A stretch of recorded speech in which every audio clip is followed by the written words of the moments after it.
Today. Question number 12, Clayton Mitchell. Mr Speaker, my question is to the Minister of Conservation and asks what analysis has been carried out in relation to the costs involved in making New Zealand predator-free by 2050 and maintaining this status? Mr Speaker. The Honourable Maggie Barry. The financial analysis which has underpinned the government's initial investment of $28 million over the next 4 years includes setting up a new Crown-owned entity, Predator-Free 2050 Limited, now just weeks away from being launched.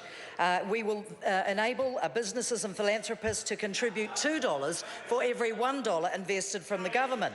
We have acknowledged from the outset that we don't yet have the technology to meet our goals, so we are investing heavily in scientific research and new technologies and solutions. The government is also taking a leadership role in setting up large-scale landscape projects and expect an announcement on one next week. Good answer. So no Paul Park then. There you go. Supplementary question, Mr Speaker. Supplementary question, Clayton Mitchell. Is the Minister aware that in 2013 the then Minister of Conservation Nick Smith announced that 329-hectare Rakatu Island would be rid of rats in 2 to 3 years, but this island is still plagued by rats despite having $190,000 made available to achieve it? And how does this bode for a 27 million hectare New Zealand project? Think about it. Mr Speaker. Either of those two supplementary questions? The Honourable Maggie Barry. Thank you, Mr Speaker.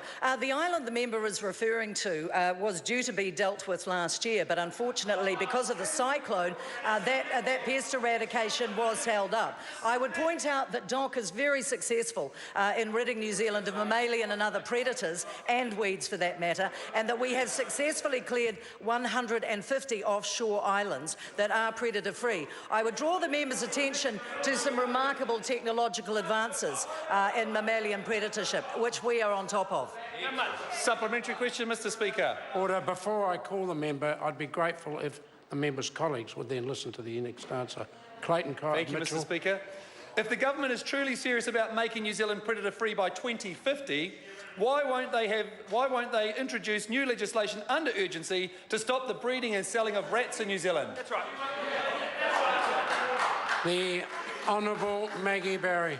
Thank you, Mr Speaker. That member and that party's capacity to dwell in the minutiae and the fringes amazes me to this day.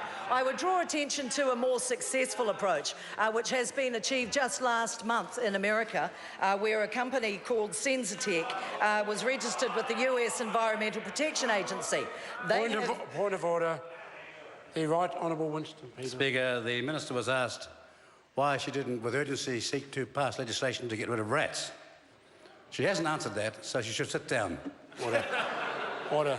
On this occasion, I had difficulty hearing the answer because of the yelling coming from the member's own colleague, but I think on this occasion the answer is sufficient. We're moving on. We're moving on to questions for members. Materia Ture. Mr Speaker.